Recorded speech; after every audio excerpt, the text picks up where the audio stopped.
Bonjour, c'est encore Léonie.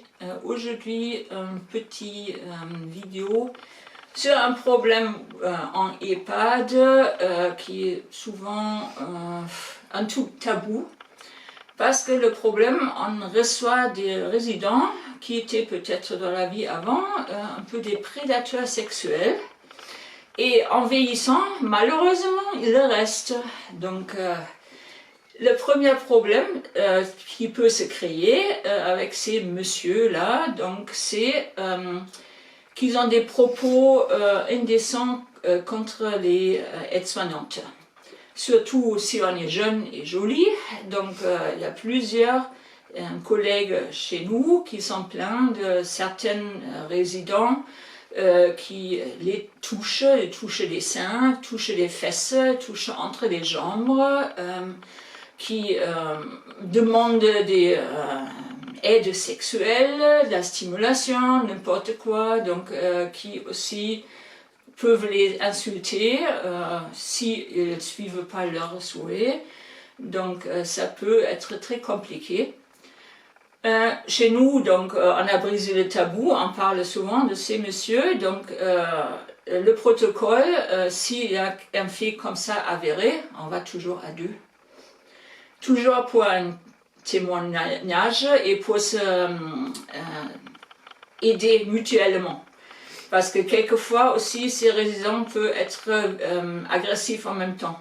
Donc, quelquefois, le collègue, il faut aider de tenir les mains, l'autre les lave, et en plus, donc on a toujours un témoin. Parce que si on est tout seul avec ces personnages-là, après, il peut raconter n'importe quoi sur nous, et ça peut être très difficile. Ça peut être même aller jusqu'à licenciement. Donc, parce que souvent, des problèmes, s'il y a un problème, c'est toujours les aides-soignantes ou les AMP. Le résident a souvent raison. Donc, c'est difficile de faire des preuves. Donc, pour ça aussi, des veilleurs chez nous, c'est toujours deux. Et il y a des personnes, par exemple, on a un couple et le monsieur, il est très jaloux. Et il dit, on a un veilleur, une veilleuse dans ce binôme, et donc il a déjà avancé que le veilleur fait l'amour avec sa femme à côté, donc, mais non, il le soigne, donc ces binômes, ils vont toujours à deux pour avoir une preuve que rien ne s'est passé, rien d'agressif, rien donc hors norme, qu'on a toujours quelqu'un qui peut témoigner.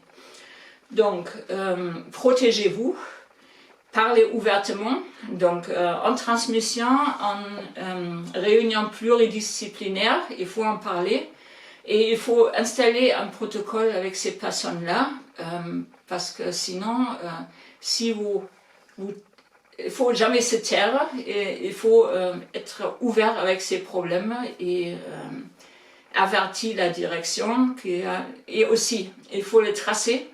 Donc, nous, on a NetSoin, donc il y a des transmissions à faire. On fait une transmission ciblée sur le comportement, et il faut bien tracer tout ce qui se passe. Tout ce qui est écrit, c'est une preuve. Donc, n'oubliez jamais, les transmissions, ça peut vous protéger s'il y a un truc qui part derrière. Parce que aussi, les familles peuvent être très procédurieux, donc si après on a la justice contre soi, c'est difficile à ramasser des preuves si on n'a laissé pas des traces écrites. Donc, je souhaite que vous ayez le moins possible de ces personnages-là, mais dans tous les EHPAD, je crois, il y a un ou deux au moins. Donc, le deuxième aussi, il faut être très vigilant parce que ces personnes-là peuvent aussi se prendre aux d'autres résidents. On a eu un problème avec un monsieur chez nous qui était trouvé avec une résidente avec maladie Alzheimer, tiré sur ses genoux, et lui après il a dit oui, il voulait aider, elle était en train de tomber, mais déjà qu'est-ce qu'il fait dans sa chambre? Rien à faire parce que c'est pas sa chambre, il n'a pas le droit. Donc ça aussi, c'était très vite discuté et on a transféré le monsieur dans un autre étage qui n'est plus à côté de cette dame qui était très vulnérable parce qu'elle s'aime, donc elle n'a pas de mémoire, elle ne peut pas se remémorer qu'est-ce qu'il y a il y a 5 minutes. Et en plus, elle était assez jolie, elle marchait bien, donc il a jeté un œil seul. Il faut protéger aussi les résidents. Donc, si après ce monsieur ose de revenir auprès d'elle, c'est clair, il risque d'être envoyé de l'EHPAD parce qu'on ne peut pas supporter un tel comportement qui met en risque des autres résidents.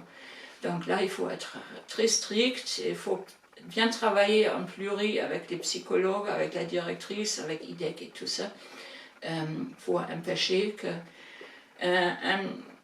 une situation il y a une deuxième fois. Donc, il faut être vigilant. On ne croit pas que des personnes peuvent avoir envie avec des personnes qui ont perdu la tête, donc qui sont malades, même qui peuvent être au fauteuil. Donc, je crois il y a quelques perversions, on ne peut pas comprendre, donc il faut être vigilant dans les situations comme ça et bien avertir votre hiérarchie. Je vous remercie de m'avoir écouté et donc à la prochaine fois. Au revoir.